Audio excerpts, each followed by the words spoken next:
C'est la suite des Sartres du Web. On va bientôt parler d'un film d'auteur. Non, on déconne, on va parler de Spider-Man avec des passionnés, bien sûr. Mais avant, j'ai interviewé plusieurs personnes pour des portraits à propos de Spider-Man. Et juste après, on parlera du film, du personnage avec Marvel, avec Dylan, avec Terry Eltham. Et ça, dans quelques instants. À tout de suite.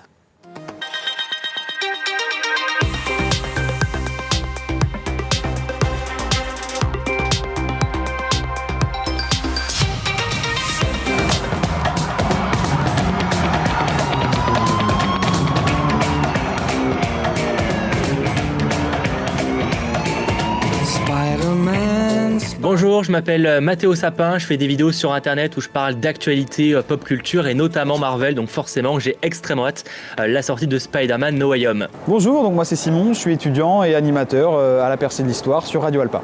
Moi c'est Soumarou, je suis cosplayeuse depuis 5 ans à peu près et puis je suis fan de pop culture. Donc bonjour, je m'appelle Captain Mogo et je suis une streameuse sur Twitch depuis une petite année maintenant.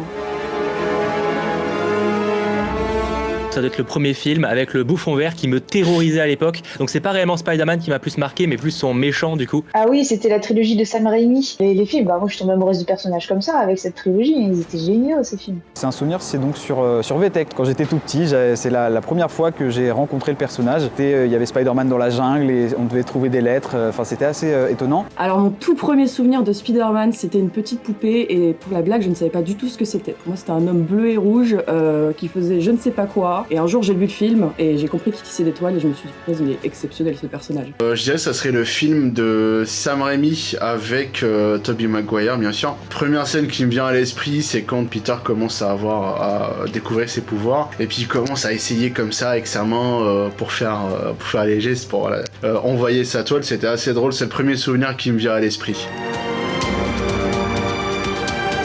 C'est un personnage qui est finalement comme nous, qui tombe par hasard avec des pouvoirs et qui doit apprendre à les utiliser. C'est un personnage assez complexe, assez humain sur certains aspects, donc si beaucoup les méchants qui l'entourent. Et donc je dirais que c'est un personnage avec lequel on a grandi. C'est peut-être pour ça aussi qu'il a beaucoup marqué les jeunes. C'est un peu celui qui est peut-être le plus humain, ou en tout cas parmi les plus humains. Il n'a pas des pouvoirs incroyables concrètement. Je pense que son histoire peut parler à tout le monde. C'est un adolescent, il est un peu comme tout le monde finalement, mais avec cette chose en plus de pouvoir, d'avoir des pouvoirs. Il y a beaucoup de nostalgie en fait finalement pour ma génération. Surtout que la trilogie de Sam Raimi, comme je disais plus tôt, qui est un héros qui nous parle. Je pense que c'est parce que c'est celui qui est le plus proche de nous. Enfin, en tout cas, je me reconnais beaucoup dans Peter Parker. C'est un geek qui vient de nulle part, qui à la base n'avait pas de super pouvoir. Un jour, il arrive, il se fait piquer par une araignée et il peut tisser des toiles partout. Enfin, moi, j'étais juste amoureuse de Peter Parker et c'est pour ça que j'ai envie de lui ressembler, quoi.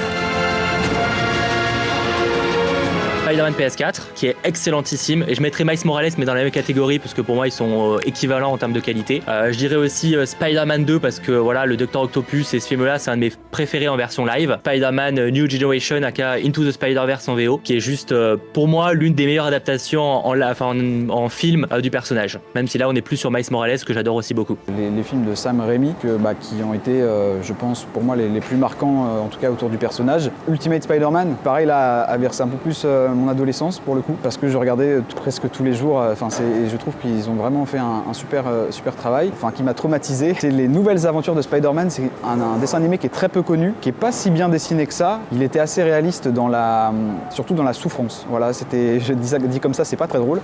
C'était très très perturbant comme dessin animé et donc rien que pour ça je le mettrais en tout cas dans l'émotionnel dans le top. J'ai bien aimé les deux films de Andrew Garfield mais ça valait pas les films de Sam Raimi. Tom Holland est vraiment cool, il fait vraiment Peter Parker, il fait vraiment très jeune. Pour le coup, oui, ça colle bien avec le personnage. Et après, en jeu, c'était le Spider-Man sur PS2. Pour moi, même une claque, parce que c'était le premier où justement on était complètement libre dans une ville et on pouvait vraiment tisser des toiles, aller n'importe où, sur le sol, en l'air, dans les airs. Enfin, c'était vraiment le meilleur jeu, quoi, Spider-Man sur PS2. Pour moi, ça serait la trilogie Sam Raimi avec Tobey Maguire. Les meilleurs jeux, le premier Spider-Man sorti sur PS2, GameCube, c'était assez cool, en fait ça reprenait le film mais du coup en jeu vidéo. Pour les dessins animés, je dirais Ultimate Spider-Man qui était quand même assez cool.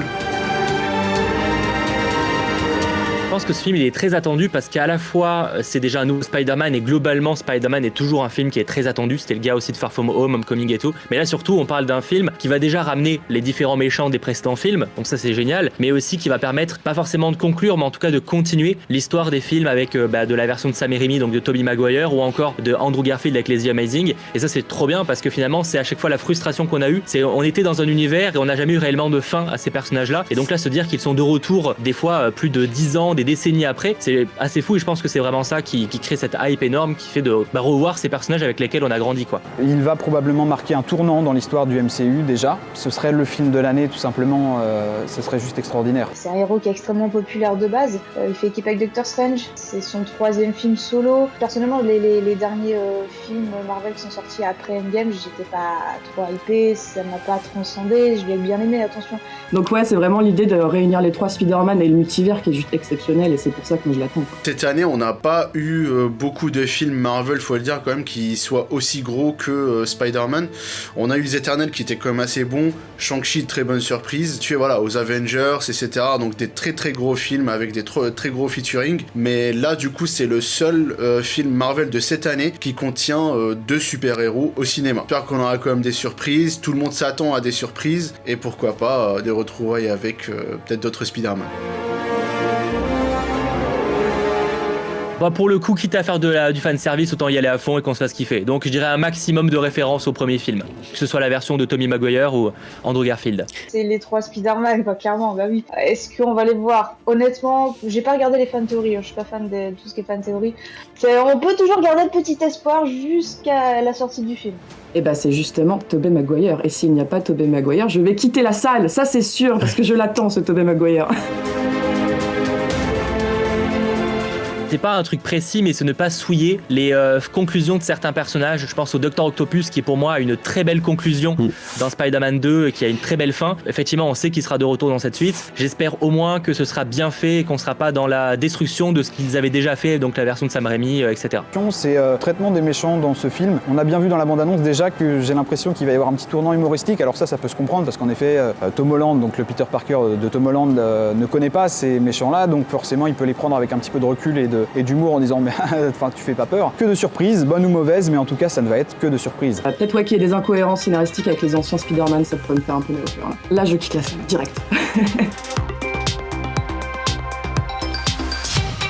Merci à tous les intervenantes et intervenants d'avoir participé à ces portraits à propos de Spider-Man. Et on vous présente les personnes qui sont avec moi aujourd'hui. Alors Marvel, salut, comment vas-tu? Salut, ça va et toi? Ça va très bien, on sait que tu es fan de Spider-Man. Oui, un petit peu. Alors, on va en parler pendant 2 parties. Dylan, chargé de communication à Intrépide. Bonsoir Aurélien. Ça va? Ça va très bien. Et toi? Bah bien, je sais que tu es à fond sur Spider-Man, que tu lis tout ce qu'il y a sur le film qui sera la semaine prochaine. Effectivement, je regarde même les leaks. Malheureusement, je fais partie de cette team. Faut pas faire ça. Je me spoil, je me fais du mal. Et en visio, Terry Eltaem, créateur de contenu et animateur. Salut mon Terry.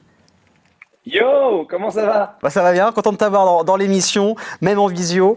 Toi aussi, t'aimes un petit peu Marvel, hein, légèrement. Oh, un petit peu, vite fait. Voilà, vite fait. Franchement, pas tant que ça en vrai. Voilà, pas beaucoup. Hein. Donc on va parler d'abord un peu des origines, car en 2022, ça fera 60 ans qu'il est apparu pour la première fois. Comment s'était créé ce personnage de Spider-Man Marvel?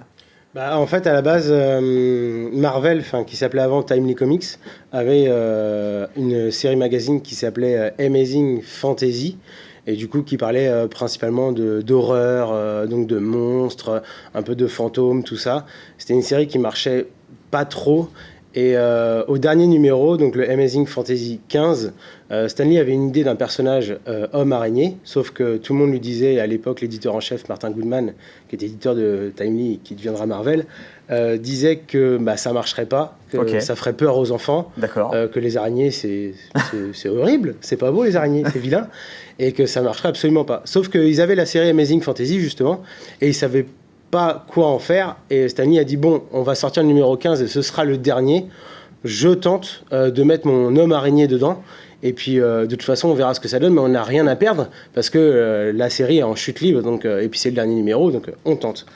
Ils sortent Amazing Fantasy 15, la première couverture est de Steve Ditko, donc co-créateur de Spider-Man. Elle plaît pas à Stan Lee, donc du coup il demande à son ami Jack Kirby, qui est le co-créateur des Avengers, d'Iron Man, de Captain Grand America, grand même monsieur de chez Marvel. d'absolument quasiment tous les personnages Marvel, de faire la couverture. Et on connaît la couverture emblématique justement du Amazing Fantasy XV. Et du coup, ça a fait un carton direct. Ils ont fait plus de 2 millions d'exemplaires de ce numéro. Ça a été Parce qu'en incroyable. général, c'était à combien d'exemplaires ça se vendait C'est le genre de série, ça se vendait à moins de 100 000 exemplaires. Ah oui, d'accord. Aux États-Unis. Donc et donc c'est sorti en août 1962, le Amazing Fantasy XV. Ils ont attendu un peu les retombées, ils ont fait des rééditions un petit peu du Amazing Fantasy XV. Alors à l'époque, c'était pas écrit quand c'était une première édition, deuxième édition, c'est qu'ils ont refait des tirages directement parce que ça s'est écoulé automatiquement. Et dès l'année suivante, en mars 63, Spider-Man avait sa série à lui, la Amazing Spider-Man numéro 1. Et du coup, pour que celle-ci fonctionne également, ce qu'ils ont fait, c'est que dès le premier numéro, ils l'ont mis en crossover avec les 4 Fantastiques. D'accord. Qui venaient eux aussi d'arriver. Et ça permettait justement de relancer un petit peu Spider-Man parce qu'il y a eu 7-8 mois de battement avant que le personnage revienne. Et du coup, là, on découvre plus ses origines et on découvre directement sa première histoire. Donc, il veut infiltrer les 4 Fantastiques pour devenir les 5 Fantastiques. Et sauf que l'équipe des 4 Fantastiques ne veut pas de lui. Et après, il retourne solo. Et puis là, après, à partir du numéro 2, du numéro 1, on découvre le caméléon. Au numéro 2, on découvre le lézard. Au numéro 3, on découvre le Docteur Octopus. Donc tous les méchants iconiques qui... dans les 10 premiers numéros, Ok. on découvre tous les méchants iconiques de l'univers de Spider-Man. Donc je crois que maintenant vous savez un peu plus sur les origines. Thierry, toi, qu'est-ce que t'aimes chez ce personnage, chez Spider-Man? Avec Spider-Man, je vais même dire ce que j'aime avec Peter Parker, c'est qu'en réalité, tout le monde peut s'identifier à ce personnage. Et on le découvre tous plus ou moins jeunes, à un âge qui est similaire à l'âge que Peter Parker est censé avoir, au moins dans le comics, dans l'idée originale. Et ce qui est cool, c'est que initialement, c'est censé être un loser. C'est quelqu'un qui, il est dans son monde à lui, il est un peu geek, un petit peu comme nous tous en réalité. Il est amoureux de la plus belle fille du lycée. Et finalement, c'est une histoire qui est une histoire bête et méchante, simple finalement. Mais ce mec finit par avoir le truc le plus extraordinaire du monde. Il a des super pouvoirs. Et grâce à ça, il va vivre des aventures extraordinaires. Et là, tu te dis, forcément, c'est la vie que tout le monde rêverait d'avoir. Même s'il vit des choses horribles, tout le monde voudrait pouvoir avoir ses pouvoirs et aller sauver New York et se balader. Donc, il y a tout ça qui me plaît dans ce perso parce que j'ai vraiment l'impression que c'est un monsieur tout le monde qui n'est pas plus grand que nature, tu vois. Quand tu vas prendre un Iron Man, forcément, on parle d'un milliardaire, il a déjà quelque chose qui le rend plus grand que nature. Et de même pour des personnages, même chez DC, avec Batman, donc vraiment des personnages iconiques. Captain America, c'est un militaire, Thor, c'est un dieu. Là, c'est un petit garçon, c'est un petit gars, tu vois, c'est un petit gars comme toi, comme moi, et qui a l'opportunité de vivre des aventures hors du commun. Et je pense que c'est ce qui fait qu'on s'attache autant à lui et qu'en plus, quand même, il balance des vannes pendant qu'il se bagarre. C'est clair. Qui ne rêverait pas d'être capable de faire ça, tu vois. Tout le monde, je pense. Sauf que nous, on serait dérouillés et pas Spider-Man. Et puis ce qui est bien avec Et puis ce qui est bien avec Spider-Man aussi, c'est que c'est un des seuls super-héros quasiment qui est revêtu intégralement. Donc on ne connaît pas son ethnie, sa couleur de peau, ses origines, sa religion, on ne connaît rien de lui. Oui. Donc tout le monde peut s'identifier à Spider-Man. C'est ça qui est assez extraordinaire. Et c'est ça qu'on a vu justement avec l'effet Miles Morales, on va en parler après, mais à une époque pas si lointaine, Marvel avait sorti une petite mini-histoire justement où c'était un petit garçon afro-américain et son idole c'était Spider-Man et dans ses rêves il le rencontrait et Spider-Man dévoile son identité et en dessous c'était un afro-américain parce que pour ce petit garçon justement c'était cette vision-là de Spider-Man. Le personnage qui était en dessous il était comme lui et donc la même couleur et les mêmes origines. Puis avec le multivers, il y a beaucoup d'autres Spider-Man qui sont créés. On parle de Miles Morales, qui s'est vraiment développé. Bon, il y a le film d'animation, il y a eu le jeu vidéo. La suite du film d'animation sort dans 1 an, première partie.